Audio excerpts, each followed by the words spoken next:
The Indian Prime Minister chaired an all-parties conference on Friday, 4 days after 20 Indian soldiers including a colonel were killed in a bloody standoff with Chinese troops in the Galwan Valley of Ladakh region. China and India both have their own stories to tell about what happened on June 15 in Galwan Valley. The Indian version is that a bloody incident took place when Chinese troops refused to disengage from a location that comes under Indian territory.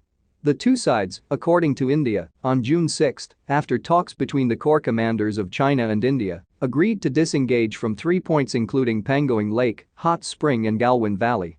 The disengagement was to start from Galwan Valley. However, the situation turned ugly, as per the Indian version, when Chinese troops refused to vacate the Indian territory, leading to the bloody fight. The killing of 20 Indian soldiers including a colonel shell-shocked the Indians as well as their PM Modi, who took 2 days to give his first reaction. The Indian government built the narrative that the Chinese were to blame for the military standoff. Both government as well as retired Indian generals were of the view that Chinese troops occupied the land previously under Indian control. The Indian foreign minister reiterated the same, that Chinese troops intruded into Indian territory, triggering the fight. China, however, contested the Indian claim and said it were the Indian troops that violated the line of actual control, LAC, and provoked the Chinese troops. The Chinese spokesperson gave a bit-by-bit account of what led to the current tussle. The crux of his statement was that the current position held by Chinese troops in different sectors of Ladakh region is legitimate since it is part of their territory. In other words, China has made it abundantly clear that India has to accept the status quo or else face the consequences. When Modi chaired an all-parties conference, Indian nationalists and public in general were expecting him to come up with a robust response. Instead, he stunned everyone when he said China is not occupying a single inch of Indian territory in the Ladakh region. This immediately triggered a debate in India with known retired generals and diplomats, concluding that Modi has effectively surrendered Indian territory to China.